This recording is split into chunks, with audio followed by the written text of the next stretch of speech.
Hello! Aujourd'hui j'avais envie de vous parler d'un concept que j'ai vu dans une vidéo, ça s'appelle The Story Cycle, mais avant ça je vais vous mettre un peu dans le contexte. Je traînais tranquillement sur YouTube quand dans mes suggestions je suis tombée sur une vidéo d'un certain youtubeur qui s'appelait Harddisk et qui lui faisait une vidéo en fait sur les situations et c'était un peu une vidéo analyse. Moi je suis les situations, je l'aime bien, je vois ça, je clique dessus. Et en fait, dans cette vidéo, ce youtubeur parlait d'un concept d'analyse qui était assez connu, vu qu'il a été créé par le créateur de Rick et Morty. Dans la vidéo, il va analyser les vlogs de Lena Situation sur un concept qu'on appelle The Story Cycle. Si je vous en parle aujourd'hui, c'est justement parce que j'ai utilisé ce concept pour mener ma vidéo. Mais avant, petit point culture, qu'est-ce que c'est le Story Cycle? Et bien, je vais vous l'expliquer. Déjà, c'est quelque chose qui est en plusieurs étapes. Comme son nom l'indique, c'est un cercle, il y a 8 étapes et en fait c'est un schéma qui a été créé de base pour un peu faire le schéma parfait d'un personnage qu'on pourrait mettre dans un film, dans une série, etc. Mais là ça a été appliqué au concept du vlog et le personnage principal était donc Lena Situation. La première étape c'est d'avoir un personnage qui est dans une situation vraiment de confort, la fameuse zone de confort où voilà, il est dans son milieu, il sait où il va, il connaît, la situation est rassurante et il n'y a rien de spécial qui se passe. La deuxième étape c'est que ce même personnage, même s'il est dans une situation de confort, il veut quelque chose d'autre, il veut accéder à autre chose, ça peut être un nouveau job, je sais pas moi, un objectif qu'il a en tête et il veut y accéder. La troisième étape c'est qu'ils vont rentrer dans cette situation et qu'ils vont se demander comment on va faire justement pour accéder à cette fameuse chose qu'on veut. La quatrième étape ça va être de s'adapter, notre personnage va devoir faire des actions et des choses pour justement atteindre son objectif. Le cinquième, ça va être le point préféré de notre personnage puisque c'est là où il va obtenir ce qu'il veut.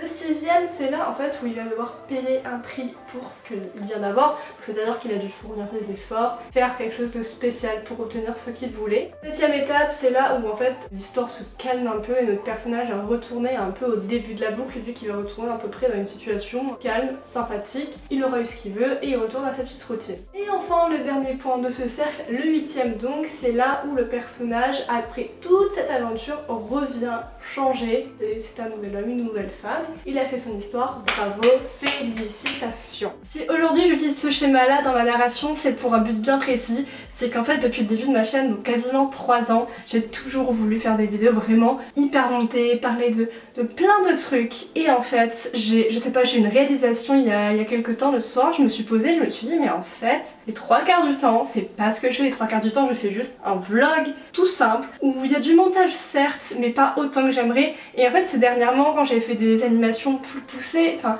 des petites intros, des petites choses comme ça, que je me suis dit mais c'est ça que je veux faire, mais tout le temps dans des choses beaucoup plus, on va dire, évoluées. Et c'est là où on en arrive à notre premier point, c'est-à-dire moi, le personnage principal qui est dans sa zone de confort. Ma zone de confort étant vraiment le fait de juste faire des vidéos, je me pose ma caméra, et puis voilà, j'ajoute 2-3 trucs, tape des titres, oui, bravo, félicitations, j'ajoute des titres, rien de formidable je trouve à mon goût, et voilà, la vidéo est faite, alors qu'au fond j'aimerais faire des trucs tellement plus poussés, et ça c'est notre première étape. Maintenant, pour passer à la deuxième étape, il faut vouloir quelque chose. Si je devais être 100% honnête avec vous, franchement la chose que je voudrais le plus actuellement, c'est l'arrêt de la canicule, parce que c'est juste insupportable et c'est pour ça que je filme dans le noir avec la lumière du plafond alors qu'il est 9h. Mais pour le bien de la vidéo et la suite de celle-ci, je vais dire que j'aimerais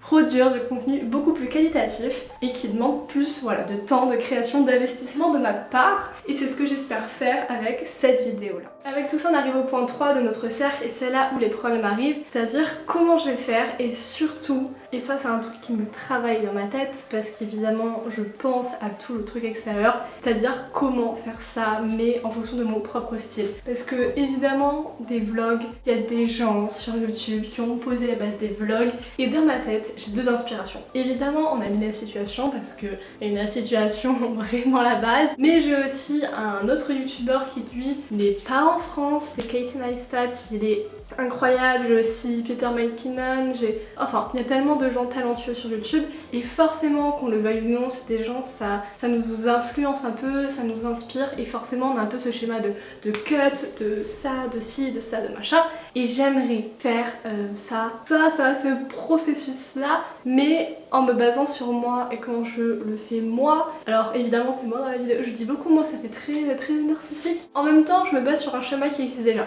donc forcément ça peut pas être être hyper original, on est bien d'accord. Mais j'ai envie que ça soit quelque chose qui me ressemble parce que même si j'adore la façon de monter de Lena, de Casey, de Pizza, etc. j'ai pas envie que ça soit du copier-coller. Enfin, il y a des fois des youtubeurs que je vois, je me dis ah bah ça c'est vraiment le style de truc machin. Et ça me pose pas de problème parce que généralement c'est des youtubeurs que j'aime.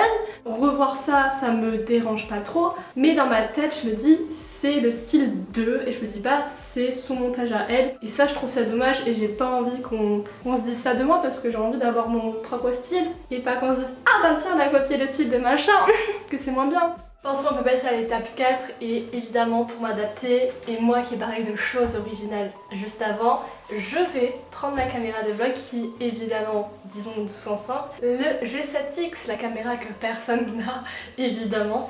C'est une caméra pour l'histoire et j'aime bien la raconter parce que j'en suis quand même fière que j'ai acheté quand j'étais en Angleterre avec mon salaire d'au pair. Et pour l'avoir, j'ai bravé chemin et forêt sans rigoler. Vraiment, il pleuvait, mais vous savez la pluie d'Angleterre, c'est-à-dire pas les 3 gouttes qu'on a en France, vraiment, il pleuvait, j'avais le kawaii, je suis revenue trempée, mais trempée, j'avais les jambes rouges, j'ai dû mettre mon pantalon séché pendant 2 heures, c'était une catastrophe. Et évidemment, j'étais en Angleterre, je ne savais pas où était le magasin, donc j'avais en fait mon GPS, mais en même temps je devais rouler à vélo, enfin c'était un enfer, tout ça pour aller claquer 400 pounds et revenir avec ce bijou, et j'en suis extrêmement fière et aujourd'hui on va s'en servir parce que quelle youtubeuse je serais si je me servirais pas de ma caméra de vlog. Alors déjà on va faire quelque chose de très intelligent, c'est-à-dire l'allumer. Oh waouh, je sais plus comment on fait le truc là, le focus. Ah mais c'est tactile, pas traca. Oh, bon bah du coup on passe sur la caméra là, non, ça sera mieux. Oh là, c'est bon, on est de retour sur la caméra de vlog. Alors d'après mon schéma d'étape, on est censé faire quelque chose pour s'adapter à la situation. S'adapter, déjà c'était de prendre la caméra de vlog. Maintenant qu'on l'a, mesdames et messieurs, je vais vous emporter avec moi pour quelque chose que je repousse. C'est que si vous suivez mes vlogs et tout, vous savez que j'ai reçu un colis. Et il y a quelque chose à monter avec quelques vis et tout et bah, je l'ai pas fait parce que j'ai la flemme. Donc on va faire ça en vidéo ensemble. J'arrive avec le nécessaire. Oh là là là là là là. Je viens de lire un peu la notice et je viens de me rendre compte qu'il aurait fallu un tournevis. J'en ai, ne vous méprenez pas. J'ai de quoi faire. J'ai une mallette à outils, sauf que je l'ai rangée tout en haut de mon placard. Elle est dans une valise, qu'il faut déplacer des trucs. Enfin voilà, qui a besoin de tournevis quand on a des couteaux? Vous sentez les drames arriver. Donc il faut visser. J'ai ça. Non mais il y a un petit schéma là pour m'aider en mode c'est tout simple mais je ne comprends pas.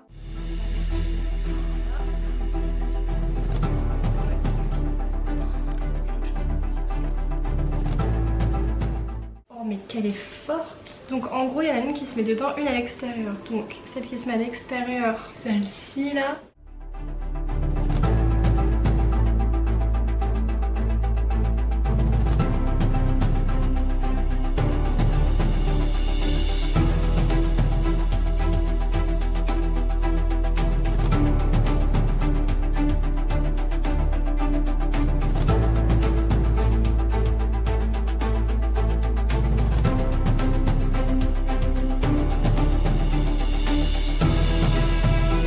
Tout à l'heure j'ai réussi, mais là j'arrive plus. Honnêtement je vais pas vous mentir, j'ai dû mettre ma batterie à recharger et du coup je me suis perdue sur mon ordinateur et là on est un peu beaucoup plus tard. Alors c'est bon, j'ai fait ma pause, j'ai mangé, j'ai la bête. Donc en fait ça se... Ouh là là, je suis en train de me coincer le doigt. Ça se tient comme ça, donc en gros là, dans la sorte de panier vous mettez vos épices. Les 2 crochets en dessous c'est pour attacher une sorte de truc. Donc là, j'essaie de l'installer juste ici. Sauf qu'il faut en fait coller un adhésif qui est juste là, je vais vous le montrer. Sauf qu'il y a bien écrit qu'on peut le coller qu'une fois, qu'il faut faire bien attention où vous le mettez. Enfin, c'est parti pour le collage.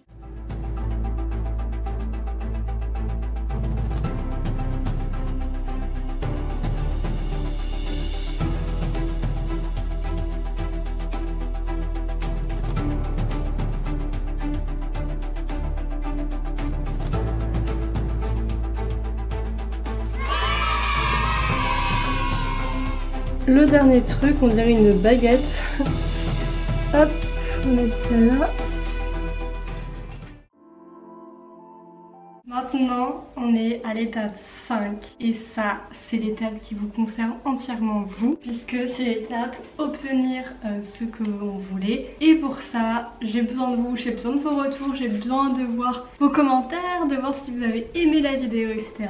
Donc ce que je pense faire, c'est que si cette vidéo marche, si elle vous plaît, que moi je suis satisfaite du montage et tout, il y aura un épisode 2 qui sera sur l'étape de la 5 à la 8 où je vous dirai si j'ai obtenu ce que je souhaitais, qu'est-ce que j'ai fait pour, on va dire plutôt niveau montage. On en arrivera à la phase finale, ça fait très... On va vous dire comment j'ai grandi de cette expérience. J'espère que l'idée de la vidéo va vous plaire. Franchement, j'essaye de me lancer dans quelque chose là, donc ça me tient trop à cœur et je vais essayer de faire vraiment mon maximum au montage. Donc j'espère vraiment que ça va se ressentir à travers cette image. Et voilà, je vous dis à la prochaine pour une nouvelle vidéo. Bisous. Il fait toujours super chaud.